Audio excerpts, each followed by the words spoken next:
Ladies and gentlemen, this is it. Stand in line for your fix. A triple shot of Mark is in the mix, serving you yet another round of fish and grits.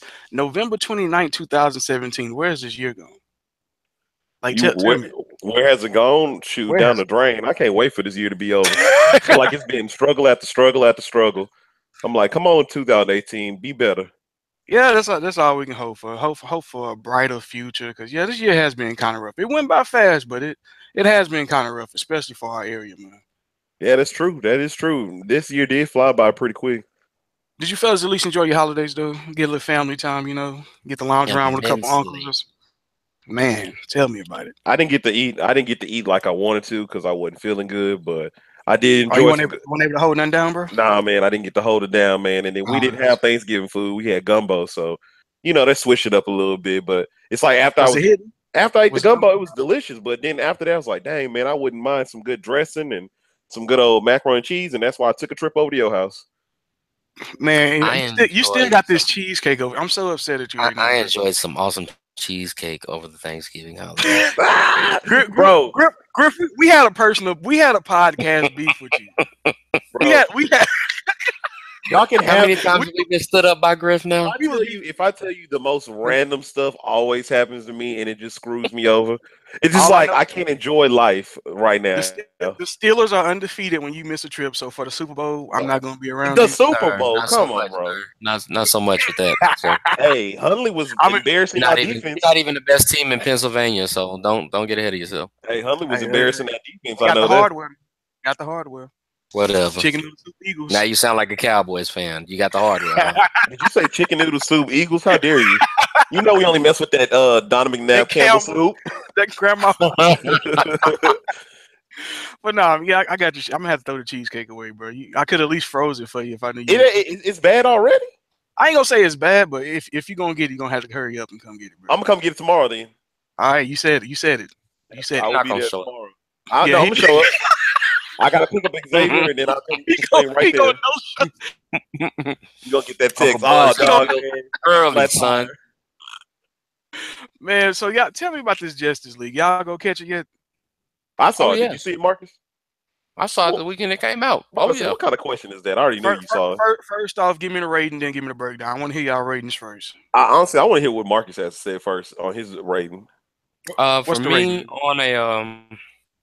on a scale of 1 to 10, I give it a solid 8.5. I do have some issues with it, but that's me nitpicking. One of the things that really irritated me is that the CGI on there was like super outdated. Like it looked like the Matrix Revolutions. Ooh, yes, sir.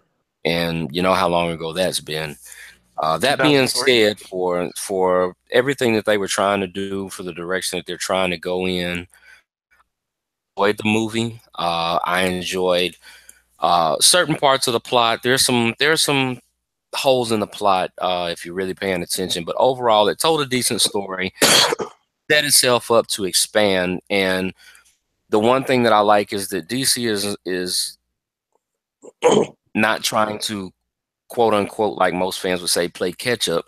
They're just doing it in a different way. Whereas Marvel spun out 10 years worth of movies to come together for collaborations for these Avengers and Infinity Wars and stuff like that. DC is going the opposite direction, and they basically started out on the ground floor with a group movie, and then they're going to give you all the individual spin-offs as it goes along. Um, the tone of it, I like the fact that it wasn't too dark, it wasn't too heavy, had good comic relief moments, had some pretty banging action sequences in it. And for them, it's a good start. It's a step in the right direction. It's a solid follow up to the they started with the Wonder Woman movie. I'm really interested in seeing how they progress going forward with the Aquaman movie, Flash movie, perhaps. I'm hoping they kill two birds with one stone and throw Cyborg in with some Nightwing and give me a Teen Titans movie. But that's just me reaching. But overall, I like the movie. It wasn't groundbreaking, it wasn't earth shattering, but for DC, it was a step in the right direction. I enjoyed it. I'm gonna be honest with you. I really enjoyed the film. I went Friday night with one of my friends and his girlfriend, and I really enjoyed the film. For the simple fact is, when I look at the reviews for this film, I see a lot of people complaining that it's not a. It feels like just a straight comic book film. That if you don't know anything about or never read a comic book or never seen a cartoon, that this movie will kind of be meh for you, as you know, Marcus likes to say. But Mhm. and I thought about this, and after seeing the movie, because I know the DC lore, a lot of that stuff, I went back and watched the Avengers. The Avengers was the same thing, basically. If you never watched not one comic book movie, if you didn't see not no Iron Man movie, no Thor movie, no Captain America movie, it was the same thing. It was basically this fan service to the comic book people. And I don't understand why this movie gets so much hate. Me personally, I was very entertained by this movie. The CGI, like you said, was very dodgy at times, like the Superman jaw that they had to do the CGI with his mustache because of he was filming for what's that, Mission Impossible or something like that, and they had to do reshoots. Something like that. But the thing I like about this movie was the interaction between each other. I thought it was amazing how the Flash interacted with Aquaman, interacted with Superman, Batman, interacted with everyone. My only gripe about this movie is how they lightened up Batman. And why I say that is because he was so brooding and dark in Batman versus Superman, and you come to Justice League and he's just like, he's just a team player all of a sudden. I'm just like, whoa, I can't see this transaction happening so quick just because Superman died. That's the only thing that I feel like I didn't believe when. I don't know about you, Marcus, but when they were, do you want to go into spoilers? Let's not do spoilers, but I will say that I understand where you're coming from. But one of the things that let me forgive them for that, as far as Batman was concerned, is that from Batman versus Superman to Justice League, a considerable amount of time had passed. So I give them creative license on that because, time changed, the landscape of how the world was functioning changed, and maybe Batman figured he needed a different type of approach because even his interaction with Alfred was a little bit more lighthearted than we would expect, which I actually enjoyed too. But you're right in that regard. I smelled Josh Whedon hand touch on a bunch of scenes, honestly. Oh yeah, and a big thing about the whole hatred for the Justice League thing, because it's come up again because we had the Infinity War trailer come out and people online went crazy, and of course, first thing they wanted to do was throw shade. Oh, it was better than the whole Justice League movie, this, that, and the other.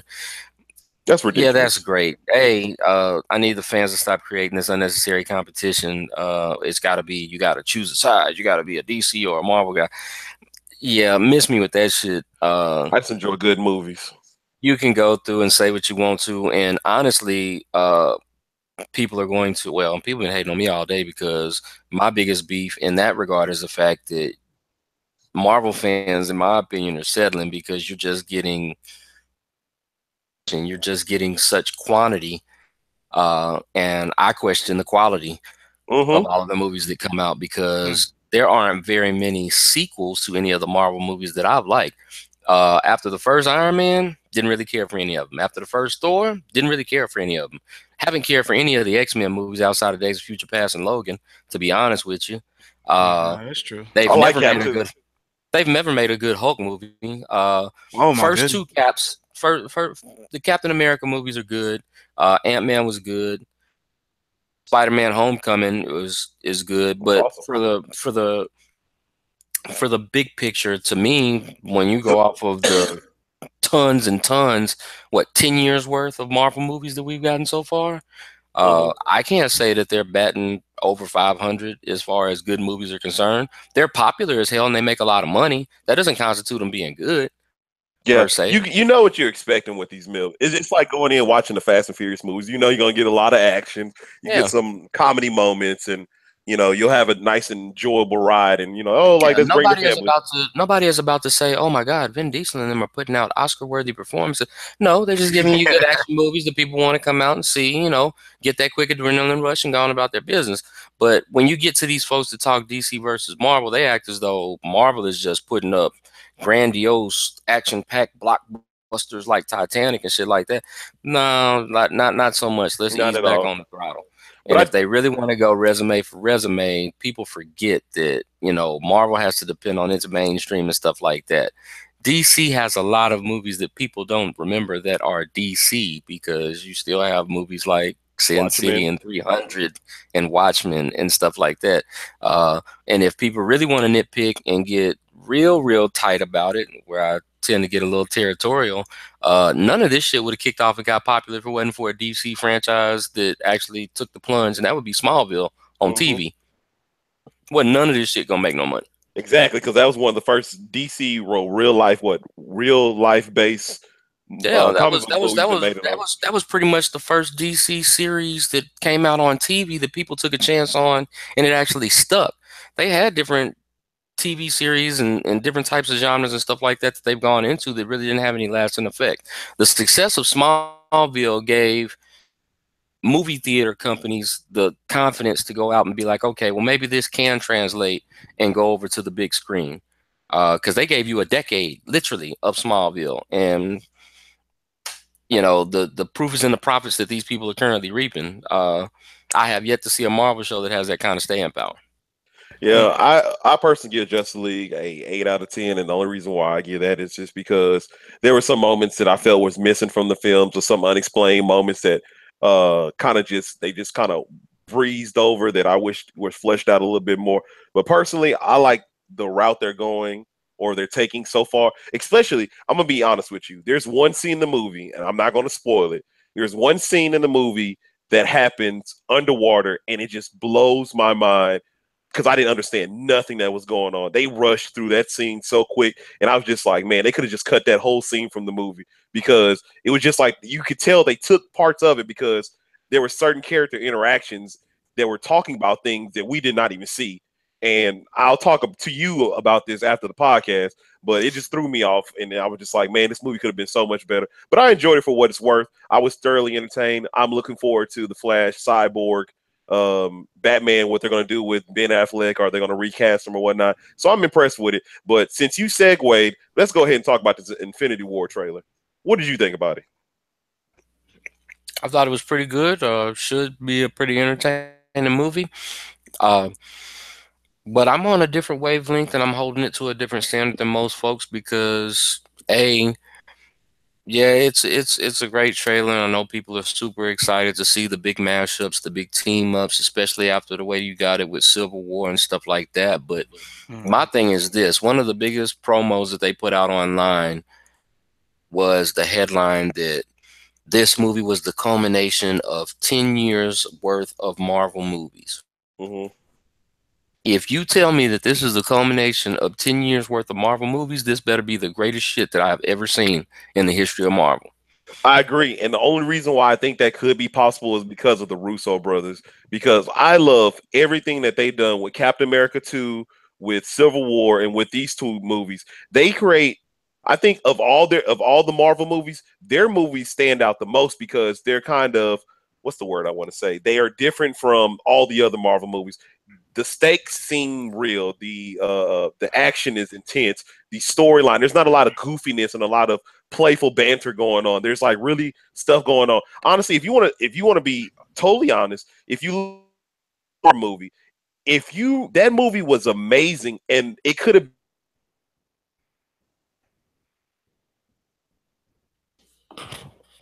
The airport scene is so jarring to me because there's a lot of just unnecessary stuff that's going on that it took away from the high stakes drama that was set up in scenes prior with, Black Panther going toe to toe with the Winter Soldier and him breaking out of the prison that he was in and stuff like that. So when they all start fighting together, it's like, oh man, there goes Marvel throwing their Marvel shit in this movie.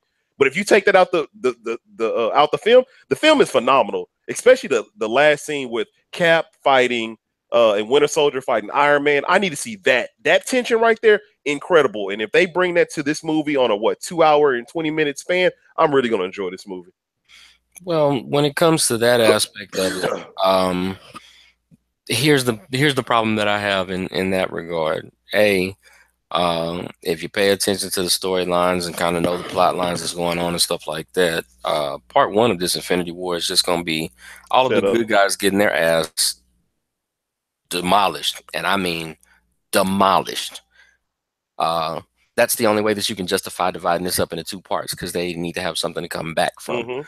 Uh, there's going to be major heroes that are going to have to die, not only to sell it good, but to justify them doing the reboot after they go through with the second part of Infinity War. Thirdly, and this is just an old blue blood comic book reader gripe, you can never ever sell me on Marvel doing anything involving the word infinity if it does not involve a Silver Surfer or an Adam Warlock. You know, they might bring Adam Warlock in. I heard they are not bringing Adam Warlock in for part 1. They may do it for part 2 for part 2. Got a brain. If they have a brain, they should bring it in. You really can't tell that story accurately without an Adam Warlock. You can't tell any Infinity story, whether it's Infinity Gauntlet, Infinity War, Infinity Crisis. You can't tell any of those stories without an Adam Warlock because he's prominent. Yeah, isn't Adam Warlock? We're having a geek moment. Isn't Adam Warlock the one that ends up stopping Thanos? Yeah, Adam Warlock and Drax and Gamora and Pip the Troll, not the cash grab that is Rocket Raccoon, and a sorceress named Moondragon comprise what is called the Infinity Watch. They're actually the 5 entities that Infinity Stones in the comic books. It's not spread out the way that they do it in the movies. But since you don't have the license to that because you sold your soul to Fox, we're gonna talk about that. A little bit more creative. It's going to be a little bit more creative, and I love the way that Marvel gets a pass for that. On top with these fans and stuff like that, I ain't never heard about DC going bankrupt or having to sell off their properties. Marvel did twice, if I'm not mistaken. Hey, so talk about briefly about the trailer. I really enjoyed it. I love that you finally get to see Spider-Man has I want to say the spider sense with his hair rising up on his arm. I like that. I love the Iron Spider-Man suit that they threw in there. Also, I do love that it looks like it's going to be 2, I guess, major set pieces going on. One in New York and then one in Wakanda, it looks like. And personally, I can't wait to watch that fight in Wakanda because you can kind of kill off everybody else. But that team that was charging to the screen, the end of trailer, Black Panther, not Scarlet Witch, what's her name? Black Widow, Captain America, War Machine, Falcon. That's the team I want to roll with. Kill off Iron Man, kill off everybody else. That's the team. I'm sorry. I guarantee you that at least one person, or if not 2 of the people that you just named, will die in this movie. Yeah, I can see it too. And then I look like they're fighting some type of alien race, but I'm down for it. I can't wait. I personally, the teaser didn't really tease. I mean, you know, when you watch the teaser, it's kind of getting you ready for what's to come. They don't want to spoil too much. I personally didn't find the trailer that amazing. It was cool. Yeah, it don't seem like they showed a lot. It just seemed like they showed the characters. I mean, it was all right for what it was, but for me, calling a spade, I mean, it didn't get me more excited for that movie than it does me for Black Panther. Black Panther's trailer to me was like 5 times better. When we saw the Black Panther teaser, the one before we saw this new trailer, man, you talking about? I was fucking ready. I was already in the African shop buying my garment, getting ready for February. I said we are coming up in here. I'm ready for the movie. I already pre-ordered my 4 tickets. What are my tickets? I'm ready for it. But I like what Mark. Personally, I think from what I heard and what I've read, I think that the Russo brothers had conversations with Kevin Feige and with a lot of the big heads at Marvel. And going forward, I think they want to take on a more, they're trying to change up the formula of what they're doing. So hopefully that is going to be a lot of new stuff in the workings. And I also heard that Marvel and Fox are back in negotiation, or not Marvel, but Disney and Fox are back in negotiation of buying a lot of Fox's film adaptation or properties. So that means like Aliens is probably coming that way, maybe Avatar, X-Men, and then Fantastic Four. Me personally, Silver Surfer, take your pick. Yeah, because matter for these stories. They are going to get, I'll tell you this right now, if Marvel gets X-Men and Fantastic Four, you're about to see no more Iron Man. Thor's about to get a backseat. All these other B-list characters are about to get a backseat. X-Men is going to be done right, and I can't wait. I hope X-Men gets done right. They need to do X-Men right. I like X-Men. They don't need to do another X-Men movie for my money for another 10 years. I'm good. And you know what? I'm gonna tell you this. This is gonna segue into my next topic. The only reason why I want to see another X-Men movie is because after watching The Punisher, watching John Bernthal run around with his beard and when he had his jacket on, when he walked into the house and he had all that blood on his face, I said, this dude screams Wolverine. This is more Wolverine than what Hugh Jackman. He doesn't Wow. he emotes anger, he emotes like John Bernthal, he emotes confusion, something that I didn't get with Hugh Jackman's Wolverine.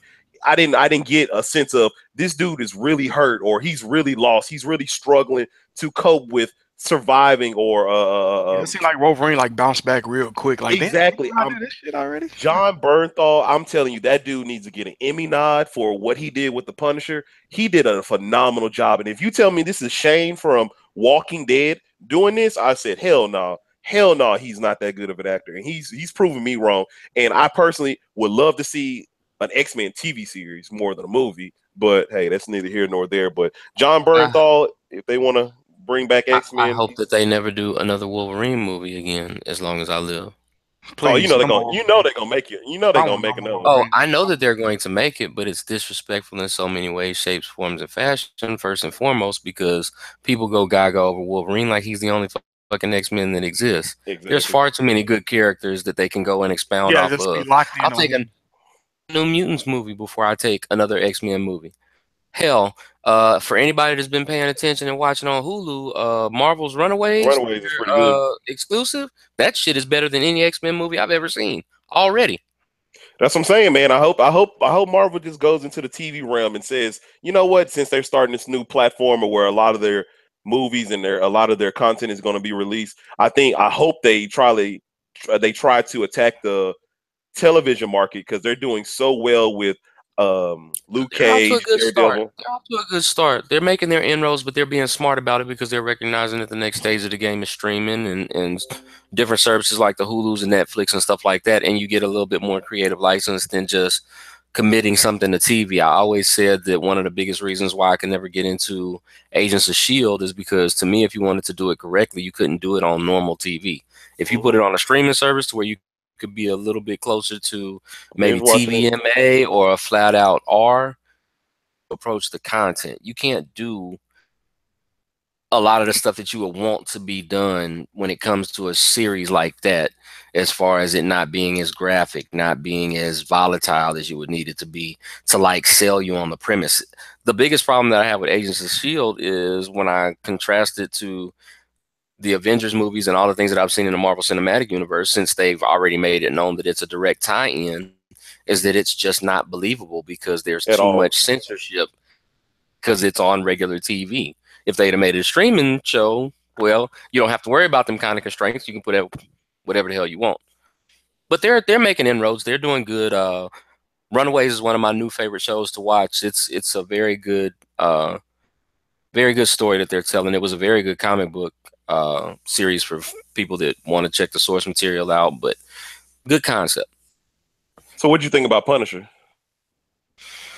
Oh, Punisher's phenomenal. I thought that it was great. I thought it was another hit in a long line of hits for Marvel and their Netflix ventures. What do you rank it? As far as ranking, it's still not better than Daredevil. Nothing beats Daredevil. You don't think? Nope. Yeah, I can see what you say. I can see what you said. I can see from a comic book standpoint, Daredevil gets it, but from just like a TV... Daredevil is still the one. From a TV standpoint, it's up there in my top 3.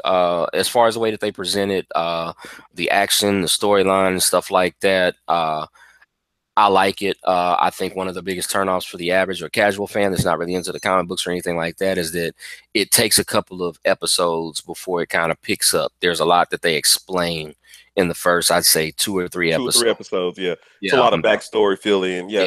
So you can kind of get the feel and know where they're going with it and stuff like that. But overall, it's outstanding. Yep. Can't wait to see what they do with the next season. No doubt, man. So, man, let's David Fisdale.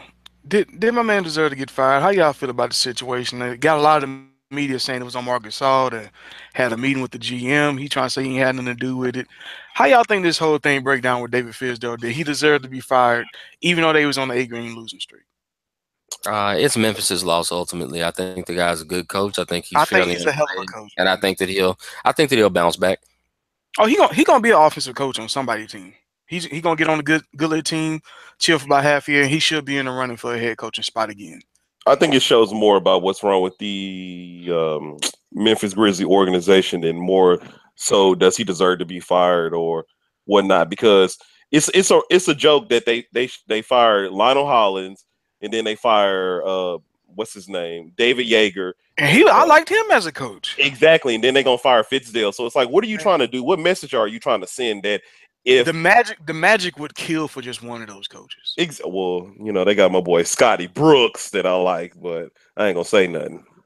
But me personally, I just think the Grizzlies are a joke of an organization just for some of the moves that they made, getting rid of your tough guys in Tony Allen and getting rid of Zebo, and then also just paying Chandler Parsons that type of money. When he got paid that type of money, I thought that it was the most ridiculous. And you think they learned from Dallas? That's what pissed me off the most. He had 2 knee surgeries. Why would you pay this man that much money? I don't care if you are good friends with Mike Conley or whatnot. I would not pay you that type of money because I need to see $100 million type of effort. And this is before the salary cap took a jump and all that. Parsons got paid $100 million when $100 million was just like worth $100 million, if you know what I'm saying.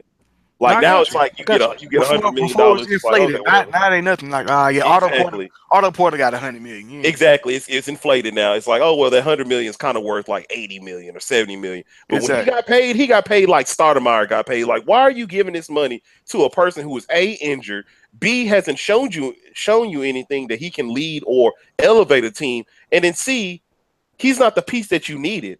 But me personally, I just think it's a loss for that organization. It's a loss for that team. A lot of people are saying they're in rebuild mode. That's just okay. Let's be quiet. They still got Tyreek Hill. They still got Conley, even though he's out for 3 weeks. They still got Gasol. They still got good pieces around there. Yeah, they still got a couple pieces, but it just doesn't make any sense for them to fire Fitzdale when he showed you as much effort that he can give you last year when he stood up for his team.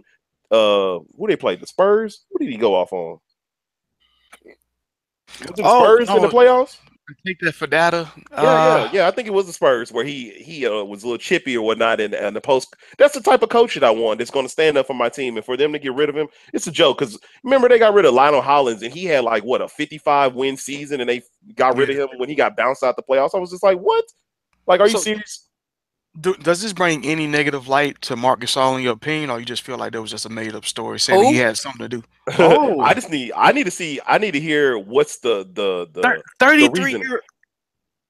Well, no, Marc Gasol, he's not the same. He's not the same, but it's not gonna get a lot of backlash. Who pays attention to Marc Gasol? That's what I'm saying. Nobody. He's not a threat. I mean, he got one defensive. How is it going to be a negative or positive connotation as to how this situation plays out? Who even pays attention to Memphis until they show up mysteriously? Like you can honestly say in half their games, he wasn't even the main go-to guy. It was Zach Randolph closing games out. He pays attention to the Grizzlies. The Grizzlies, people love to talk about my Spurs and how boring they are. Like, Memphis is like under the radar team of all time. Nobody pays attention to the Grizzlies outside of the state of Tennessee. Exactly, and then when they sneak up and be in the 5th seed, you be like, "Damn, I thought Grizzlies was out the playoff hunt," and they just be up in there. And then, it's like, oh, for real, the Grizzlies? Oh shit, they in again? Damn. And Marc Gasol can't get mad at nothing. I'm sorry, you don't play good defense. That's the reason why you were benched in the 4th. Like they went on the second string team went on a run and brought them back in the game after being down 19 points. Why are you complaining?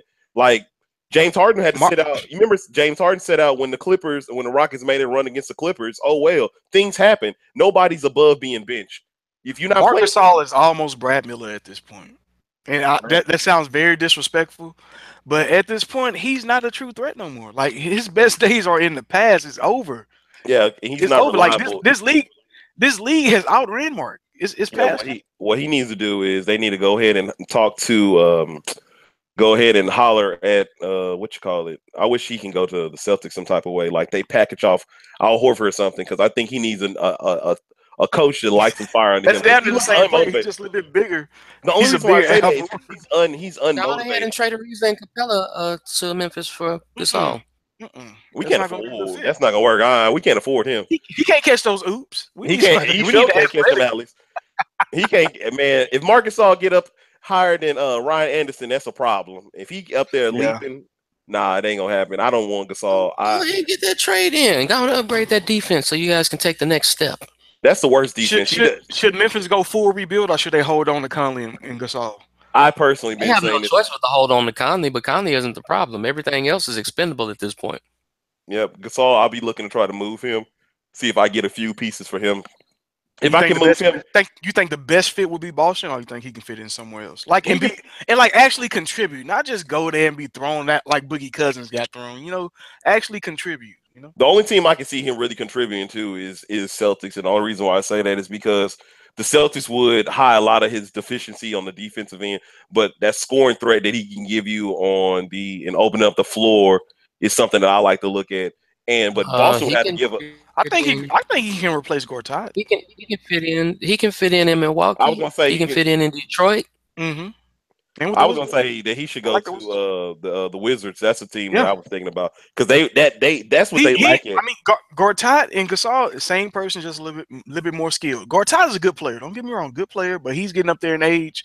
So flip them, let Gortat go to Memphis. You know, hang out with Juicy J and them for a little bit. You get Gasol need to go to the Thunder. Switch it up. Let's go to the Thunder. And Thunder got enough talent that's underachieving, so they don't need that. Well, you saw they lost today to Orlando. Took another L this evening. They lost another 3 in a row. Like, hey, Gordon had 40. Can't let Aaron Gordon go out for 40 and 15 on you. I mean, Aaron Gordon 40. Yeah, can't let Aaron go 40 and 15 on you. Blake Griffin 2.0 got 40. Oh, yes, Mister. All I can do is dunk. All I do is dunk. All I do is dunk. Man, what's the five hottest NBA teams for you fellas? I'll let Griffin go on this one. Say it again. I hear you. The 5 hottest NBA teams. The Rockets, the Rockets, the Rockets, the Rockets. He went and more Rockets. It ain't nothing but the Rockets, man. It's the Rockets over everybody right now. Now, the 4 hottest teams in the NBA right now would have to be the Rockets. I have them at number 1, just because That's so surprising. No. But this is the thing about it. I'm not giving them number 1 just because I'm just a fan of the Rockets. I'm giving them number 1 because they've been the most consistent team to start off the season so far. Just they don't lack. If you watch them, they don't lack in any aspect. The only aspect they've been more consistent than Boston. Yeah. If you want to be honest, this is the simple fact is you can see that the Rockets run lasting longer than Boston's run because Boston was in a lot of situations where they were losing in the first half, and then Brad Stevenson, with his great coaching mind, makes those half time adjustments, and then they come back and win those games, which is an awesome thing. But with the Rockets, they're constantly in games, blowing out teams, having active hands on defense, and then the only thing that the Rockets need to work on is turnovers. If they can correct the turnover margin, they are the best team in the league. Well, that's James Harden's biggest problem. At least CP3 ain't turning it over. Yeah, well, CP3 turned it over a few times today, but we ain't gonna say too much. I think he had 1 or 2, bro. Come on. But yeah, I'm gonna give it to Rockets as number 1. Number 2 is gonna be Boston, just because what Brad Stevenson is doing with that team, and losing Gordon Hayward and still being the number 1 on top of that Eastern Division. Can't miss nothing that you ain't never had. Say it again. Can't miss nothing that you ain't never had. That is true. You didn't really have Gordon Hayward, so you don't know what he brought. Kind of just reshaped your game plan and kept on rolling. And I like Boston. Don't forget about the hottest team in the NBA. I know you don't want to say it. Oh, I'm gonna say Detroit Pistons is on fire right now. My boy J. Cole Light is tearing it up out there in the East, man. Cavs won 9 straight. You don't want to say nothing about that. No, I ain't talking about no Cavs right now. I'm talking about my boy J. Cole Light. You just hate LeBron for nothing. My boy Tobias Harris is over there balling. He would rather praise Tobias Harris than give LeBron. Bro, listen to this. Detroit is 14-6. Detroit is 14-6. Reggie Jackson is playing the best basketball of his career. Tobias is playing the best basketball of his career. Drummond is averaging over the past 11 games. Avery. Like, talk about Avery. Trust me, I'm gonna give some love to Avery, because if Avery was with the Celtics, it'll be a wrap. Celtics gonna go to the finals. But Avery Bradley is bringing a lot of chemistry to that team. He's bringing a lot of chemistry to that team, and he's like the glue of that team. He's the piece they needed to gel together as a starting 5, because when he wasn't there was a lot of sloppy turnovers. There was a lot of inconsistency in closing out games. And Bradley there, he brings a lot of, I want to say, veteran leadership to that team, which is pretty impressive, because he's been around Paul Pierce and Kevin Garnett and ghost star, so he brings a leadership to that team that they needed. And so I got Detroit number 3. Number 4 is going to be Golden State, just because it's Golden State, and it is what it is with them. I don't really have to go into too much detail. So Golden State can get that good praise. that should be the same for another person. Okay. And then hold on, and then the fifth team is going to be Cleveland, and the reason why I'm going to give it to them, I'm going to give the fifth team's gonna be 5. I wish I had some sad. He sounded like Snuffleupagus when he said that. I need some smack bird. The Cleveland Cavaliers are number 5, and it's because they're on their little winning streak. And LeBron James is just averaging like fucking 50, 20, and 30 right now, and he's just looking one like ejection. One ejection. One ejection that he and one mean ass travel. They know bro, 2 things about LeBron James. He's LaTravel. Here we go. He's LaTravel. He always travels and no one ever says anything. And number 2, he got the freaking 5 miles, bro. Why are you beefing with the ref and you're up by 23 points? I didn't understand what was the point of you complaining about that foul. Why are you so hurt by that foul not being called? He wanted to get on the gram. He's ready to get on the gram and celebrate. What you mean? I'm going to give some love to the Cavs. LeBron James been playing out of his mind. It's probably the best basketball I've seen him play over his career. If it wasn't for James Harden, he'd be the MVP front runner right now. But James Harden said, fuck that. I'm number 1 like always. Y'all show me some respect. Give me my respect. Remember that. Give me my respect. And I'll give the Cavs some love. And if they get Boogie Cousins, shit, I don't know. That's kind of scary. Boogie. Please, free Boogie, man. Free my boy Boogie. Hey, my Boogie's God. balling. Boogie's balling. Free Boogie, bro. He the best player on that team. No, hey, honestly, the Pelicans not really playing terrible, if you want to be honest with me. They led to say, where is he locked down at? Yeah, they look good, honestly. And in New Orleans, man, he don't need to be with that team. That team ain't got no guards. That team. No, that's the thing about it. Have you been watching? What's his name? Oh God, what is his name? Their guard that they have. Hasn't been playing too bad at all, to be honest. Yeah, what's his guard? Oh, no, they okay, but you can't win with this team in the playoffs. Free Boogie and send him to the East. I want my boy in the. Whoa! Let's pause right quick. Free Boogie. If you put New Orleans in the playoffs and they finally get in a series where they can kind of grind it out some, I think they can make a lot of noise because Anthony Davis and Boogie Cousins are way too much for a lot of teams. At this point, they're a slightly more athletic Memphis Grizzlies from the last 6 years. And you want to know what team I think they probably could beat in the playoffs, Griffin? The Warriors. No, the Rockets. That's why I want his ass on the East. So we don't have, because right now it's a good ass chance that we may be seeing. Well, there's a lot of teams that can beat the Rockets in the playoffs. But I think that team can really grind. How dare you? And get him out the game. How dare you, Marcus? I hear you over there talking shade on my Rockets. Well, you're about to hear me some more because I'm not throwing shade. I'm being honest. There's no difference between the Rockets this year and the Rockets last year. They score a lot of points. That doesn't equate to playoff success. They've done nothing this season to show that they're built for a playoff run. The Rockets are ranked number 3.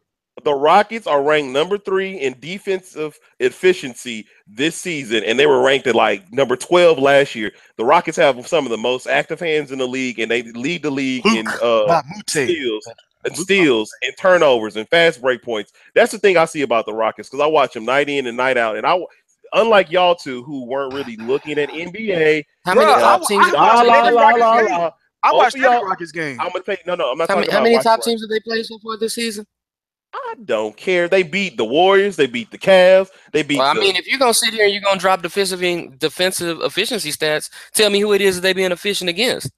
You can't sit there and tell me that and not justified by the caliber of opponents that they played. Yeah, then you can have the greatest defensive efficiency in the world if you're playing against the Magic and the Scrubs to start your season. Are you doing it against the Clevelands? Are you doing it against the Golden States? Are you doing it against the San Antonios, the Bostons? And being all honest, I mean, we played teams like the Hawks, the Suns. That's what I'm asking. I mean, I'm not throwing shade. I'm asking a legitimate question. Who have they played? They haven't You're raving about their defensive efficiency. Have they played against legitimate offensive teams? It's the same argument that could be made when they talk about the Eagles, talking about how the Eagles played. They have one of the softest. Don't bring that up. The only reason why I say this. No. Hey. This is what I'm talking about the Rockets. So if you're playing, a lot of these bottom feeder teams and you're struggling with those teams, then we can say, okay, there's a problem. So I can see the Rockets getting beat. But the Rockets are blowing out these little bottom fishing teams. They're not that's just what you're supposed to do, though. But that's the thing about it. Not everybody doesn't mean that they're great. Not That's everybody just par does for the that. course. Not everybody does that. The Rockets weren't even doing that Top last 5 year. teams do. Top 5 teams do. Okay, the Warriors are struggling with bottom feeder teams. So are we going to knock the Warriors like they just trash? Are we going? The Cavs are struggling with bottom feeder teams. They were losing to the Nets for Christ's sake. And now they won 9 straight. Now they playing Okay, teams. and the Rockets won what 13 of their last 14. Okay, are we going to sniff at that? Like the Rockets look great. I don't care what nobody says. They play. But you still get mad at us because we keep telling you that that's why we don't pay attention to Yeah, the like beginning of you, the basketball season. the problem For is that you reason. you Your bashing us and question throwing was- shade like you the only one Your that's watching. question was what are the 5 hottest teams in the NBA right now? The Rockets are the hottest team in the NBA right now. The Cavs are the hottest team in the NBA. That is a I was about to bullshit say, lie. How what's are they you winning saying the streak Cavs? at? How are They you saying won 9 straight. they Nine won over 9 5. straight? The Rockets won 14 of their last 15 Wilson, games. last time I Who checked, gives if a you win fuck? 9 straight games or Who 5, gives a fuck if you won 9 who's straight the hottest games? team? You won 14 But of that your was the last question, 15 though, games. right? That was the question, though. Right? You lost. The Cavs have lost to the worst fucking teams. The Rockets have the best record. They have the one of the best. We They have lost twice to the Grizzlies, and that team has lost. So 8 what? They straight. lost twice to the Grizzlies. They beat the Grizzlies the 3rd time. So what? What are you trying to say? Like, what are you trying to say? Because You said because teams the Rockets are not on the winning streak. They're not the hottest I team. mean, So they lost twice to a team that lost 8 straight. like I said, so the Rockets are not the hottest team because they are not on a 9-game winning streak. That's dumb. The Rockets are the number 1 team. Yeah. The Rockets are the number 1 team. Even with the Cavs going on their 7-game or 9-game winning streak, what number are they? They in 3rd place in the East. Sorry. That is still trash to me. You can go. They a half game out of The second and 3 games The out. fact is that you went on a 9-game winning streak and you're still not in number 1 in the first place shows how trash your team has been. The Rockets, let the Rockets go on. The Rockets have It is won this dude. 14 of the last crazy. 15 games. The Rockets This have dude is won. crazy. 14. Hey, man, keep winning them, keep doing your thing. I hope y'all break your own NBA record for consecutive games won, y'all because we know how that disrespectful. turned out for you the Y'all last disrespectful time. to the Rockets. It's You know fine. what? It's I'm so not disrespectful. disrespectful to the Rockets. I'm calling it like I see it. It's not even time for me to even look at what the Rockets are doing or really properly assess them because it's too early in the damn season. I'm about to call up James Harden, man. We gotta go to. We Call gotta take him. y'all out to the strip club Call so y'all him. can get some. We need to get y'all to get. We need to get y'all. Has he changed his on our number to side. 39 yet?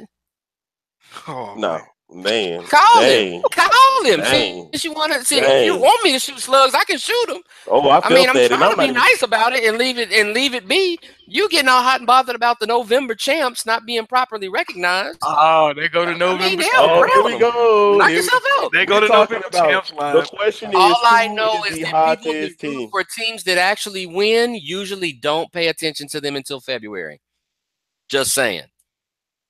Those that have lowered expectations and get excited about early season success have the arguments that sound like Mr. Griffin right now. No, it's not because no, it's not. Are you really? So we're really gonna sit up here and act like the Rockets gonna tell off all of a sudden that they're just gonna happen to fall off? This is so okay. Do you see how easy Yeah, it he is to just market? gets fucking. You see how easy this is? Hey, you know it's so We funny. got him. We got him. This is really funny because I'm gonna bring this up. So the Rockets have new players on their offense. How many new players do they have on their offense? They have 6 new players on their offense. And the Rockets are 17-4. And y'all and you gonna sit here and tell me that the Rockets not the hottest team, that they're not gonna keep gluing and getting better. Well, we just said technically the Cavs are the hottest. I don't give a damn. The Rockets are the hottest team. 14 out of 15. But they win 14 out of 9 straight. 15. Oh, But my how God. are they the hottest? How are they the hottest team? And the Celtics are 18-4. The Celtics are what? 18-4. It's one more win than the 17. They're what? The Boston Celtics are 18-4. And the Rockets are 17-4. They're the hottest team. So how are they the hottest team? The Rockets are the hottest team, followed by Boston. Like I said, Thank you for showing us your bias. because sir. Thank you. no, it's not biased because I can see the Rockets taking it further than the Celtics. I can't see the Celtics standing it. Your bias. Oh, sir. here we go. Here we go. The Rockets are the hottest team. End of my discussion. Continue. Y'all go. Griff just be blown up. Rockets! Rockets! Griff, I got I got no problem with your top 5 team. We just had to real you. We still upset. We still upset at you, listening. Oh. James Harden, you hear how they talk to you, man? You see how they talk about you, dog. Oh my God. What more do you have to do? What more do we have to do, y'all? I mean, like I say, I like you. I like your top 5. I'll say the team I'm more disappointed with right now is still the Timberwolves. It seems like they still can't hit that stride. You They see, can't close out games. yeah, they still can't. I mean, that point differential that I was talking about last year, that was what, 1 point. Now it's Yep. down to 0.3. It's It's still in the horrible. negative. It's like, man, you think that they figure it out by now, but I don't know, man. I mean, they still the 5th seed, so it's still room for improvement. Still over 500 They in this still tough got a West. winning So record. yeah, They yeah, doing their thing. I just want them to really hit that stride. They're a better team than Portland. I mean, come on, let's be real. They should have a better record than Portland. There's no I reason mean, they shouldn't be. they only a game worse than Portland. I It's get only that, but game it's difference. there's Yeah. no reason they shouldn't like dominate as the number 4 seed, because clearly the Thunder is not. And a lot of people had them with 2nd or 3rd going into. Yeah, I know Griff had them sky high. Yeah, I had the Thunder high, man. 8 Yeah, fool's gold, pyrite, just like that 8 and number 13. 8 and 13. Ooh, that's horrible. That is horrible. So they lost 4 straight. Oh my! I believe so. That is just terrible, dude. Man, I did not think they were going to be that terrible, man. That They is are just- ass water. And Westbrook had a great game tonight too. That's what's sad. Now I did catch like 3 Milwaukee Bucks games, and I must say, Bledsoe and Giannis are finding a good little chemistry, and I think they can at least climb into the top 5 in the East easily. They find some good chemistry out there. They really balling right now. They still need a couple more pieces, but I like the chemistry that they got so far. I just want to see what they're going to look like when Jabari come back. But it's hard to depend on Jabari at this point, man. Like, I want him to stay healthy. I griped about this dude all last year. Should have been one of the most improved players in the league. But he got to stay healthy. He's really letting that team down. They can't thrive as an offense without him playing that 4 spot. When they moved him to the 4 spot, that whole team elevated to different heights, man. The only threat to the Cavs this year is Boston and Detroit, and the only reason why I say that is because Stan Van Gundy, he always has it out for LeBron James, and he always plays the great Ron Jeremy. That's funny. He always plays LeBron James good. So in getting them into a series together, I would love to see what he dials up for LeBron James. But right now, LeBron James, like you said, is playing some of the best basketball, and I don't see it slowing down no time soon. I always said that LeBron James I feel like an injury always awaits, but he never gets injured. So that dude's going to keep it going, and he's just showing you he's like the Tom Brady. The older I get, the better I get. Who your top 5 real quick, Wilson? I'm sorry? Oh, my. That's how you feel right now? Sir, I am a born in the 210 Spurs since 76. Again, and let me reiterate. It's good to do all the early season stuff and all that good stuff. You've just approached the quarter mark of the season. I don't have a top 5. We can go with his top 5. That's great. All that pecking order and stuff like that don't matter until the All-Star break. You have a point. All right, that's cool with me, man. And key case in point, so I can be a homer. There's a squad that has 40% of their offense missing, and they're still the 3 seed in the West. We know the Spurs are the greatest team ever constructed. But doesn't that tell you something? No, don't throw the shade like that. It speaks to my point. They're missing 40% of their offense, and they're still a 3 seed in the West because it's too early in the damn season. See, and that's why I agree with you, and that's why I had the Spurs as my number 6 seed if we kept going down, because I looked at that too with them not having Leonard, Parker. Huh? Don't put my team at 6. They'd be higher than that. The simple fact that their 2 best players aren't playing right now. They'd be one of the top 5 hottest teams in the NBA off that alone. The fact that LaMarcus Aldridge is in the process of dropping a 30-burger right now on Marc Gasol would go leaps and bounds towards that point. Yeah, you got a point. That's something to look at it.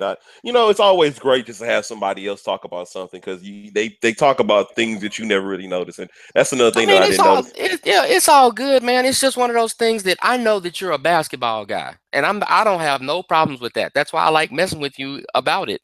There's nothing wrong with it. We got tons of folks that are dedicated basketball fans. They can give a shit about football or anything else. As soon as that first game of the season is, they're locked in. Every game counts to them.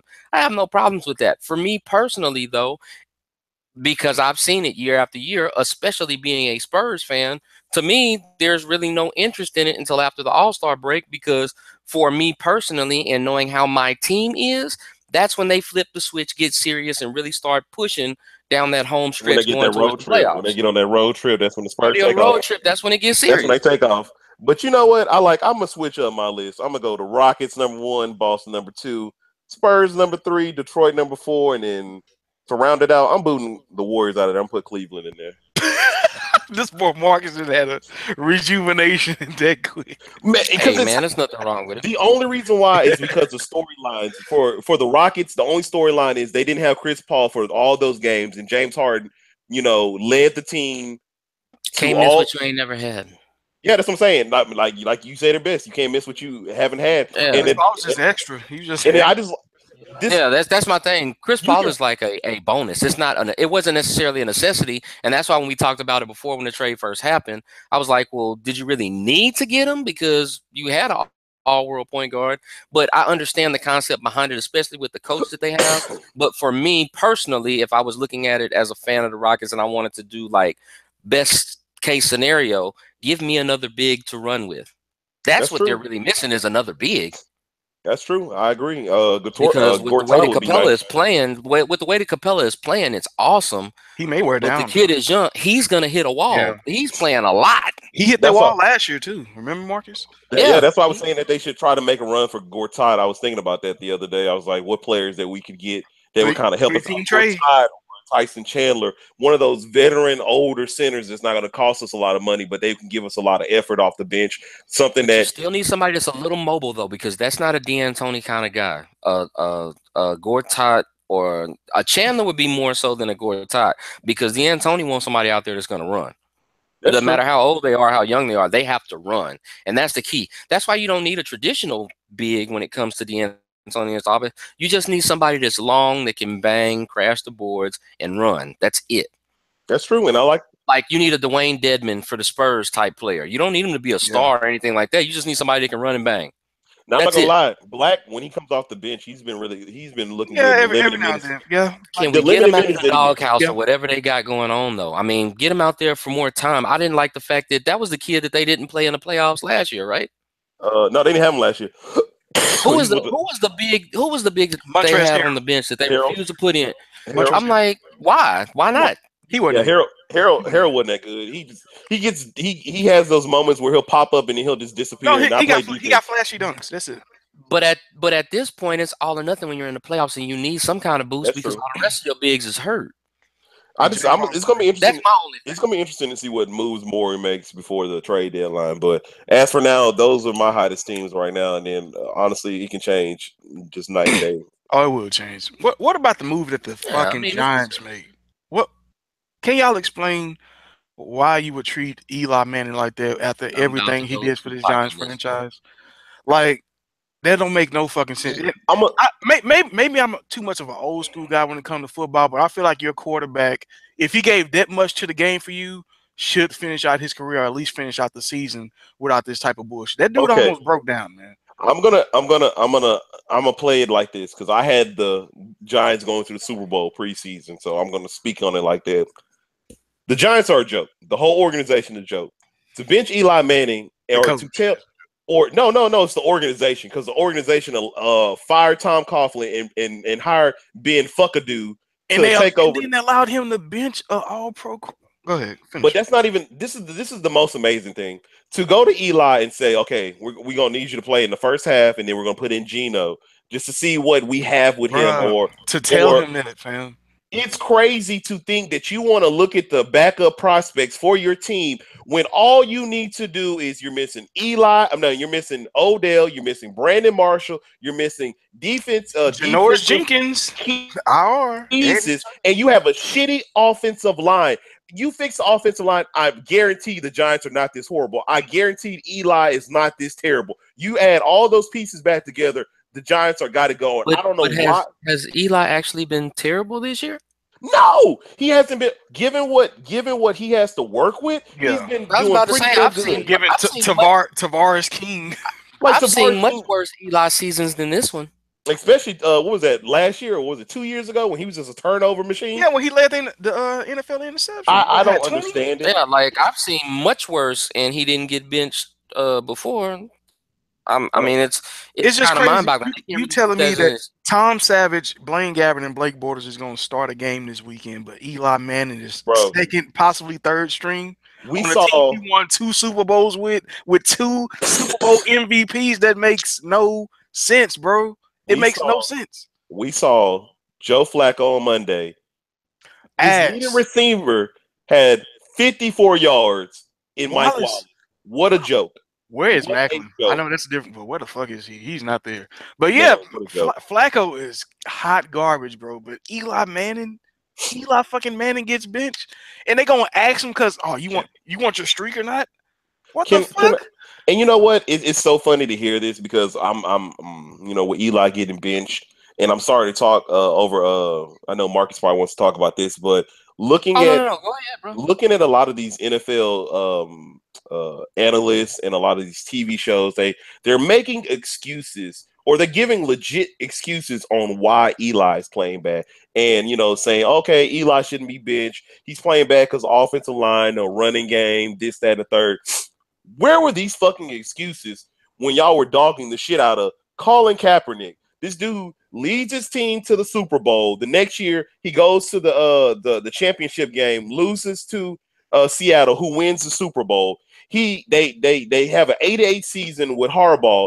They get rid of Harbaugh. You bring in a shitty ass coach, and he has a bad season. You bring in Mr. Shitty 2.0 to come in to be coach, and Colin has another bad season. Guess what, y'all?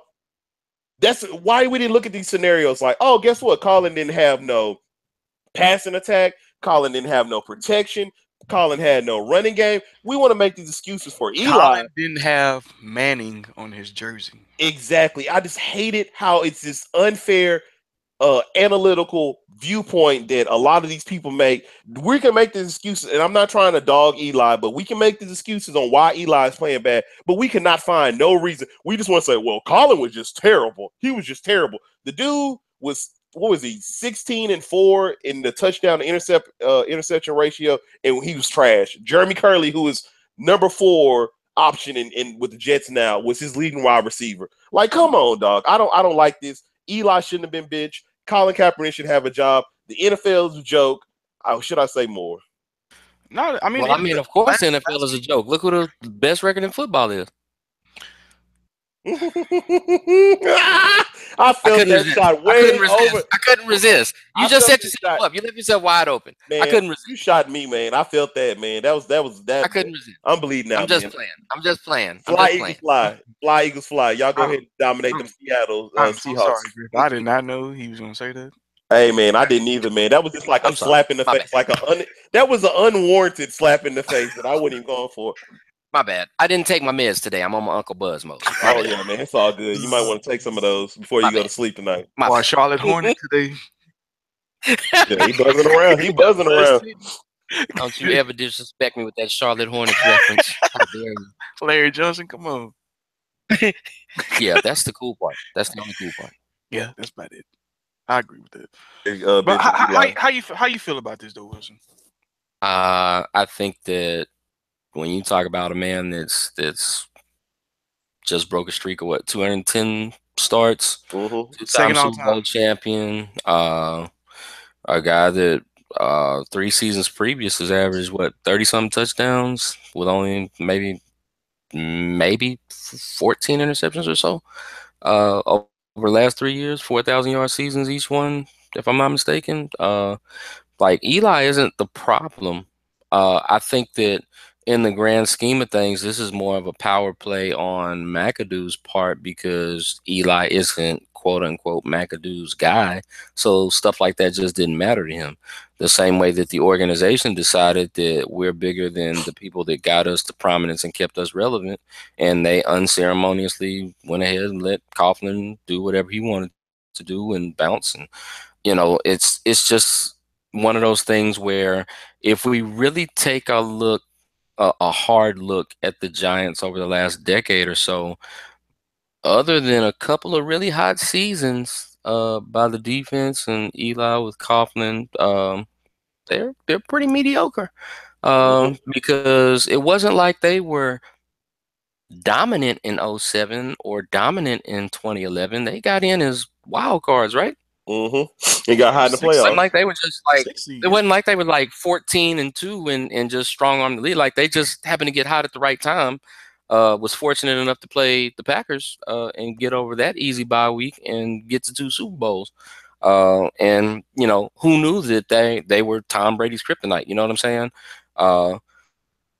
It's weird to think that, in perspective, if Eli Manning wasn't a part of the Giants, and let's just say for shits and giggles, if his brother wasn't for the Colts, Tom Brady might have 8 Super Bowls, because Eli knocked him out of 2, and Peyton and them knocked him out of 3 chances. I mean, the guy's resume speaks for itself when you go through, and for all the huffing and puffing people do about Tom Terrific, and it's completely justified. Well, I mean, you're talking about the man's arch villain, his nemesis, the foil that he can't overcome. And this is the way that you choose to treat him. I mean, man, to me, it's a whole move out organization. I don't really understand it per se. I don't want to understand it per se. I just really think that it's dodgy all the way around. I'm disappointed that an organization that tries to pride itself on being so full of integrity and all that other bullshit would go and pull a basic move like this. And at the end of the day, if you choose to sacrifice an icon like an Eli Manning for a flash in the pan offensive coordinator that thinks he can coach in a Ben McAdoo, well, I mean, you're going to get what you deserve. Or Bob McAdoo, I'm sorry. You're going to get what you deserve because, handwriting on the wall, anytime that the Packers have lost a coordinator that mattered or anything we usually have a little hubbub about that. We feel some kind of way or something like that. But we didn't bat a fucking eyelash when McAdoo left. Bye. See ya. He's garbage. And with that little comb over. Boy, you got to talk about this comb over. But, hey, I'm so tired of being mad. I ain't mad at you. I ain't mad at you. He's horrible. Him and Cutter. But I mean, hey, they're going to go through and they're going to suffer the consequences. There's a good football set of gods in the world. They will go ahead and cut Eli, let him go. He can go to the Jags and win a Super Bowl next year. If karma is a bitch with a big chest and a healthy appetite, well, I'm trying to figure out what kind of package you're going to put out there to sell Beckham Jr. on re-signing with you at this point. Yeah, because he good as gone. I mean, hey. Yeah, they're going to have to franchise him. They can do whatever they want. I mean, they can franchise them at their own peril, but, I mean, that's on them. But they ain't my team at the end of the day, so whatever happens to them, happens to them. I ain't got no love for them at this point. Fuck them. At this point in the season, all injuries to the side, how do y'all grade the product that the NFL is putting out on a weekly basis? I've enjoyed it. I mean, of the latter years, man, this may be the most impressive year just for the standpoint of just how a lot of these teams are playing from. I didn't expect the Saints to be this good. I didn't expect the Steelers, your Super Bowl favorite, to be this good. I didn't expect the Rams to be this good. I didn't expect the Eagles to be this well. I didn't expect the Cowboys to play this terrible. It's just been a lot of narratives that's been going on. So I've been enjoying. Where are the Chiefs? Shoot, I don't know what's going on with that team. It's Andy Reid. If you watch, I didn't even get loud. But if you watch, Alex Smith is it's not Alex Smith. It's not Alex Smith. But what I'm saying is, Alex Smith is the first person I ever know that can have me say, "Man, I see why he went before Rodgers." To man, how the hell did he go before Travis Johnson? In 1 month. If you watch the play calling that Andy Reid has done, it's been the worst. Threw a shovel pass on 4th. I like Andy. No, that shovel pass was beautiful for a while. I was loving it, but now it's just let's get a shovel out for Andy Reid because his play calling is horrible. The play calls that he does is just it blows my mind. Because it's not just Alex Smith falling off. It's Akeem Hunt is gone. It's Tyreek Hill is gone. Travis Kelce, he'll throw up a one good game and then he'll goose egg it, then a good game, goose You like egg it. alternating, yeah. You can't get on one person. You have to get on the person up top, and that's the coach. Because Honestly, it's not just like do you think your Chargers can do the full return and take hell yes. Hell yes. You know, my God. you already know we got screwed over 3 games already. You know, it was our kicker, young Hoku was fucking up at the beginning of the season. He missed the field goal that would have won it against the Broncos. Man, you ain't gonna act like Anthony on that bullshit with the play calling. Anthony play calling like the first 4 games was like, bro. Oh, it was very skeptical. It was he was just bad. Oh my God. Melvin Gordon was getting wrecked like 30 I guess times. it's the Steelers in Chargers in the AFC Championship now. Oh yeah, I would like that. I wouldn't mind that. That sounds entertaining. If y'all beat the Patriots, if the Chargers beat the Patriots, bro, I'll buy you whatever dinner you have to give it to the Chargers, man. Okay, let's put it like this: the Chargers front 7 is balling. Bosa is playing an all-time high. But Flowers. the defense been legit. Don't get me wrong. No. They're getting healthier and they're getting pieces back. The offensive line that was struggling last year in the beginning of the season is holding down for Phillip Rivers. Keenan Allen has erupted. Yep, Phillip is back. Keenan Allen, fifth in the league in receiving yards. He's back. Hunter Henry is getting more involved into the offense. Finally. Melvin Gordon hasn't been playing the greatest, but they have a whole 1-2 punch with Eckler. He's not a 30-touch back. Give it to him 15, 20 times. Bring in the secondary back like they always did. That's how the Chargers have been successful for the last 10 years. The Chargers are good. They utilize 2 running backs, and Anthony Lynn came in here trying to do this running back bullshit like he got Le'Veon Bell back there, and you can't do that shit with the Chargers. Yeah, I said it. Yeah, I got that color rush jersey. I got it on right now. Oh my God! He's gonna sleep in it. He's gonna sleep in it. I mean, the Chargers could win out the rest of the games. They have Cleveland, the Redskins, Kansas City, Jets, and Oakland, so they could win the rest of those games and make it to the playoffs. And they're dangerous. So Phillips running the table now. That's what we're doing. I can see Phillips going hard. I can see the gunslinger coming out. I can see the gunslinger coming out and I can see Philip going full Aaron Rodgers and he gonna run the table and get in. No, you can't never see that. Hey, you gonna see Philip? Never see that. Hey man, Philip looks good, man. He looks really good. You can see Trigger Man shoot them right out of that playoff race in Philip Rivers fashion. He doesn't. I can see he's that. not turning the ball over as of recent like he did in the beginning of the season. Oh, wait for it. It's not over. Wait for it. Don't talk about baby sleeves like that. He throwing for 400. He out there. He out there now. Yeah, 400 done with 4 picks. It's all good, baby. The gunslinger's there. I know you're not trying to show no love to the Chargers, but from what I've seen the Chargers over this whole season is they had to correct a few issues here and there, and they got it going. And they're one of the hottest teams right now. If you want to be honest, they got it clicking on all cylinders. That defense is coming in the line. That offensive line is playing well, giving Philip the protection that he needs, and they're doing good without Mike Williams. That's even more impressive. God.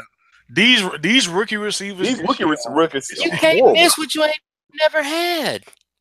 No, that's what I'm saying. You expected no props, and they succeeding even without Mike Williams. He wasn't never there. So I'm just like you said, it's a bonus when it comes into the playoffs. That's what I'm saying. It's a bonus. He ain't gonna do nothing. They're gonna make it, man. Do the Buffalo Bills deserve to make the playoffs if they did? They do the Sean McDermott as a coach.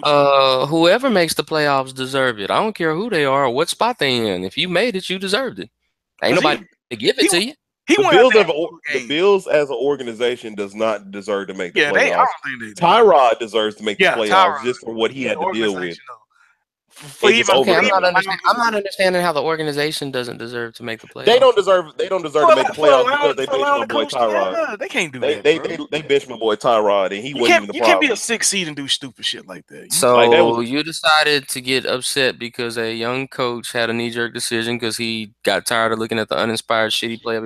I know he had to go to somebody, one of the big wigs, and they signed off on the shit, man. Of course, because he played like shit in the 2 games previous. He looked like he didn't even want to compete. Whoa. What was Peterman? Who played like shit? Hey, that Jets game. No, the Jets game. He got sacked like 10 times against the Jets. Go back and check the game tape on the things. It's not even about checking the game tape. It's about looking at the film. I don't have to check the game tape because I saw the team. That's what I would say. But I watched both of those games. The Saints were killing They were killing Tyrod. He would drop back and he would have these linemen all in his face from the drop back. So it's just like the offensive line wasn't playing well. So it wasn't Tyrod was the problem. Are you really going to talk to me about using offensive line play as an excuse? And I watch my quarterback court bring my team to 4-1 to start the season off with no tackles? Are you really going to bring that argument to me? That's Aaron Rodgers. I don't care who it is. It's an NFL quarterback. It's an NFL quarterback that's out there. You can't make those excuses like that. Now, if you want to give him them crutches, then don't let me take him seriously as a quarterback then, right? You can't make that argument because not everybody's Deshaun Watson. You can't make that argument. Not everybody's Deshaun Watson. Not everybody's Aaron Rodgers. Not everybody is. He getting paid like it, ain't he? Everybody is Case Keenum. He getting paid like it though, ain't he? Scramble out the pocket and go make these magic plays down the field. How much money does Tyrod Taylor make this season? He makes like 18 mil. Yeah, so that's no excuse. I'm not trying to hear that. The offense, I mean, hey, so you're gonna bench him for what? Mr. 5 turnovers over here? Like, I mean, what are you gonna do? Tyrod, before y'all get all high and mighty on that shit, you act like he threw 5 picks before he started them. He didn't know that he was gonna throw 5 picks. That was the end result. So don't act like you knew that he was gonna come in and throw 5 picks. Let me tell you right now, the offense, the Bills organization failed Tyrod. When you have LaShawn McCoy's not running the ball good. When you the offensive line not playing good. LaShawn McCoy's not running well. No. Let's and they trade away weapons and got. You're not going to sit here and tell me Benjamin. You're not going to sit here and tell me that the Buffalo Bills failed Tyrod Taylor when Tyrod Taylor signed off on that fucking contract and took that money. If they failed him so bad, then he should have left. Correct. No, let's talk about the narrative. LaShawn McCoy's not running the ball good. You got Zay Jones, who's Mr. Inconsistent, who gets in like 12 targets, but he's dropping everything. Kelvin Benjamin, no Charles Clay. And that's the Buffalo Bills organization's fault, right? That's the organization's fault because they knew that, right? Because they knew that they were going to perform like that. After they traded away Watkins, they really didn't give him no. They knew they were trying to give up. They literally gave Tyrod nothing to play with. He don't even got no backup running back. He got Michael Tolbert out there, bro. Like, come on. He's in spite of the organization, he succeeded in spite of that organization and what the shit they gave him. And Tyrod still saw his roster, right, and still signed on the dotted line. And what did Tyrod do? What did Tyrod do? Tyrod trade away Darby, trade away Darius. Come on, Darius and Watkins. If he would have knew all that, I don't think he would have signed. What did Tyrod do when they put him back in the game for the Chargers? He brought him back with 2 touchdowns. What did he do against Kansas City? He won games. Give the man some respect. Like, how you gonna bench this dude just because he had 2 bad games with both of the Thursday night game? That was a joke. Okay, that was underlier. And then what the Saints defense pounded them. The Saints defense was crushing Tyrod. They couldn't do nothing. I stood and watched that whole entire game. It is not Tyrod's fault. And if the same Tyrod Taylor, who has a NFL historical low for turnovers with 1,000 passing attempts, you benched that man for Nathan Peterman. Organization. They don't deserve to make playoffs. I do think your Packers gonna go on a little run though, man. I kind of see it. I like how Huntley don't mention my Packers on this program. I like how Huntley playing. Huntley look good. Let us do what we doing. We're fine. Devontae has a guy. We're fine. Don't deviate away from the subject. Jordy Nelson will return in the handle. No. We're not leaving this Buffalo subject yet. I'm still trying to understand how the Bills did them such a great disservice.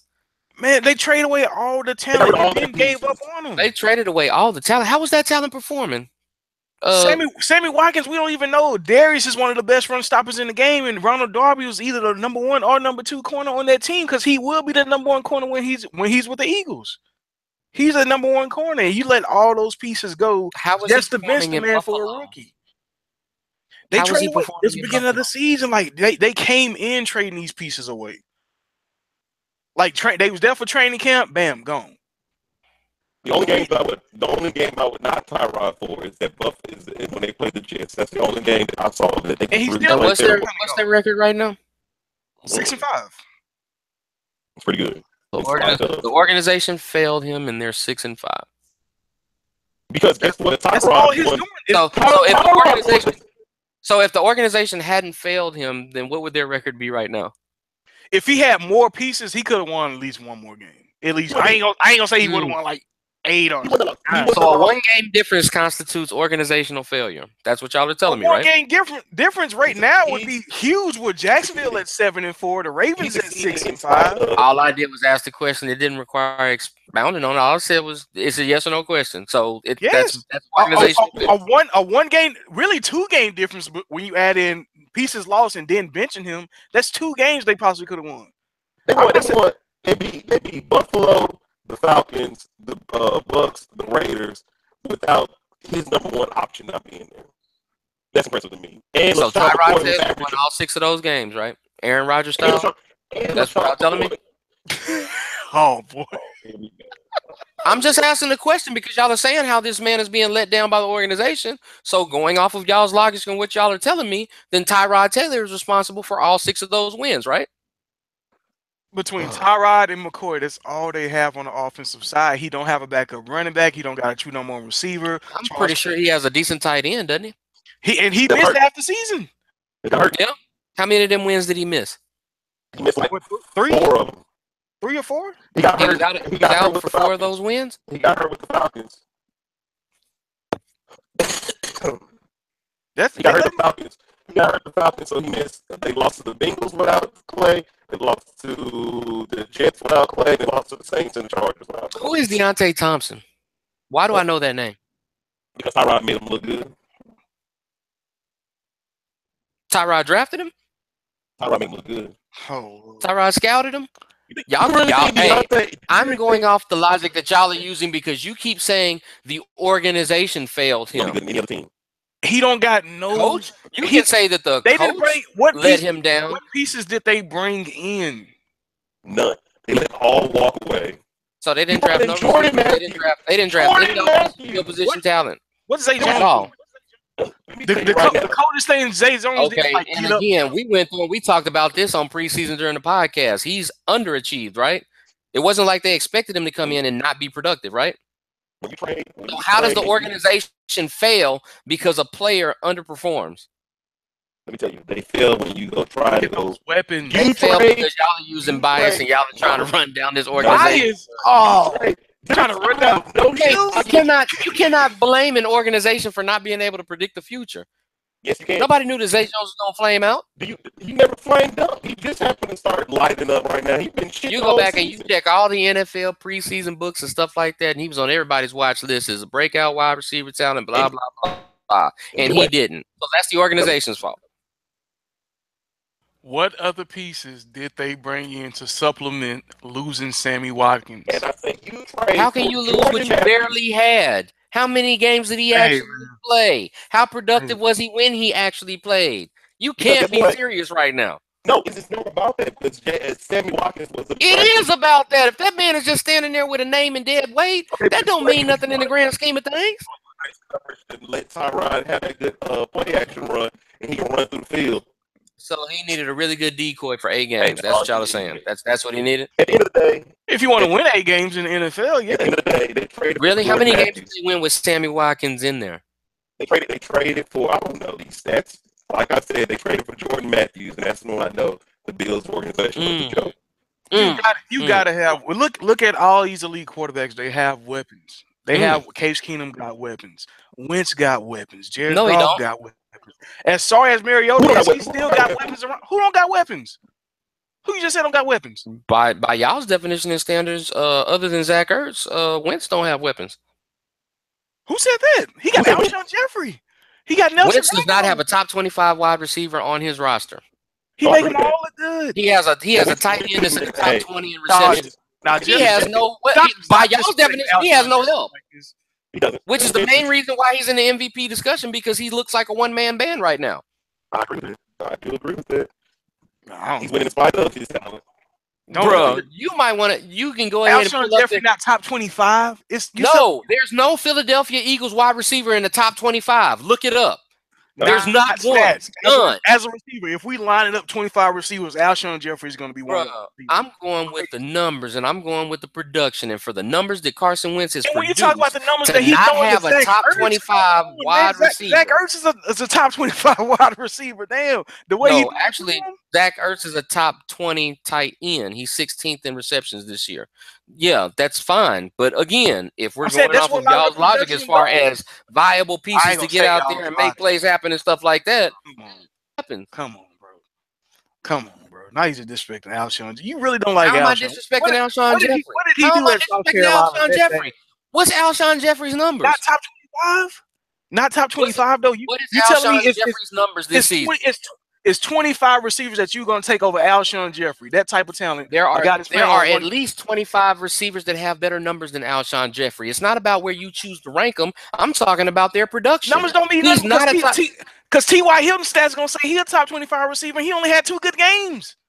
In this conversation, we're talking about players and how they contribute. The fact that Alshon Jeffrey is not a top 25 wide receiver is a vital part of this conversation. Oh no! Well, I thought it's that now. It looks like it, and it ain't about the look. I'm asking you what his numbers are, what his production is. He got 40 catches, because we're talking about how unproductive these players are in Buffalo. No, Marcus, what I see a lot of the same in Philadelphia. Alshon has 43 catches for 619 yards and 7 touchdowns. And that's not top 20. Okay. All right, man. That's not top 25. 7 touchdowns, not top 25. Come on, bro. Andre Johnson couldn't catch 7 on like some of his best. 7 touchdowns is tied with Robbie Anderson, Devontae Adams as the number 3 wide receiver behind Antonio Brown, Hopkins, and Marvin Jones for the 4th most touchdowns. In this 25 receivers, you gonna take over that, Wilson? Over Alshon Jeffrey? Oh man, you killing me today, bro. Yeah, I can't take 25. How am I killing you? 25. These are okay. So let's go through the list right quick. Let's make this quick. Antonio Brown, are you gonna take Antonio over him? Oh, you might just get through half that list, bro. Andre, Julio, Marvin Jones. Are you taking Marvin Jones over? I'm not taking Marvin Jones over Jeffrey. Cooks, Keenan Allen, Thielen, Green, Robbie Anderson. Are you taking Robbie Anderson over? I'm not taking Robbie Anderson over. I'm taking Adams over him. Tyreek Hill, Jarvis Landry. I'm not taking Tyreek Hill over Alshon Jeffrey either. Punches. Robert Woods, Kenny I kind of like that. I'm not taking Kenny. Man, come on, that's like 4 right there, bro. That's like 4 right there. T.Y. Diggs, Paul Richardson. Hell no, I ain't taking T.Y. small ass. T.Y. Come on, bro. No. Give me the big body receiver. It could be a debate. I think Tyrod, for what he's done for that organization, I just thought they would just ride with Tyrod just for the simple fact he's really carried that team with, that in the defense. Because LaShawn hasn't been playing great as football. Oh, yes. He hasn't been consistent. He's been running the ball fairly well. Mike Tolbert is hurt. Travis Goodell is getting involved in offense, so that kind of opened things up. But Tyrod, in spite of what's going on in that organization, he has done a great job, and he was kind of the singing point about that team. And benching him kind of really took the morality out of that team, and it showed when they played the Chargers, in my opinion. Jimbo Fisher A&M, how you like it? Make it quick. Who? Oh, Lord. Oh, just disrespect Jimbo. You don't like Jimbo, man.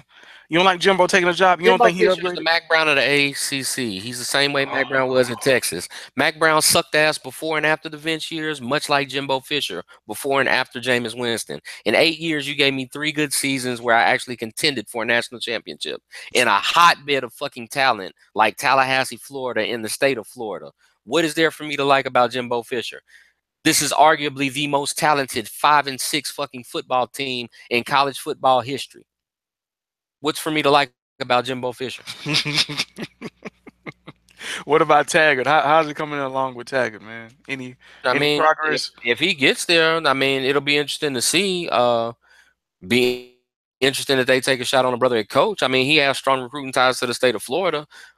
It'd be an interesting twist because you would actually have a coach whose hunger would match his roster at that point at Florida State. I can't see where there would be too many things down about it, but that's one of those I'll believe it when I see it type things.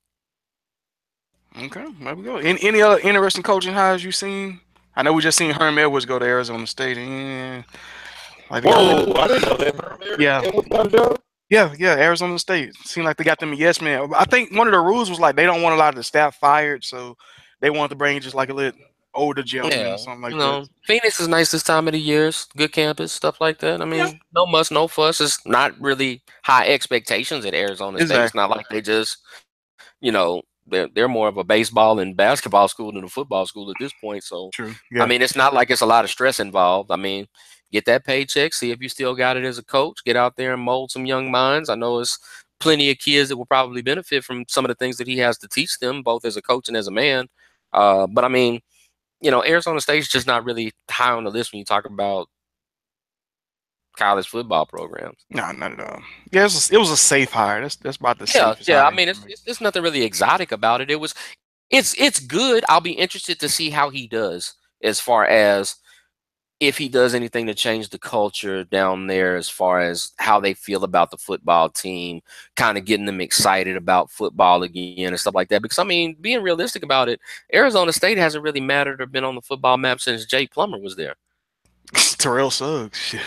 I mean, they ain't and got it even at all. then, that was just a footnote Yeah, because that he was just broke the record. That was it. Yeah. yeah. That was about it. Griffin, how you think Chip Kelly gonna do at UCLA? I mean, you think he's gonna be a little bit more successful than he was in the NFL, or? Screw Chip Kelly. Ooh, I do not like Chip Kelly. I mean, he's trash to me. I mean, we talking about Pac-12, Chip Kelly is California. about to be the king He's of gonna do. LA. He's He's about gonna to do. put USC on the He, back burner. He's gonna do work with that team, but I personally just don't care about Chip Kelly because the simple fact that he almost derailed my whole Eagles organization. And Is it, that he regular just he Morton just or is he that just Lowry he season salt destroyed that he's using? he destroyed that. That's Lowry's, bro. That's Lowry's. That's seasoned. That is super seasoned. Because you been holding on to that. That's marinated right there.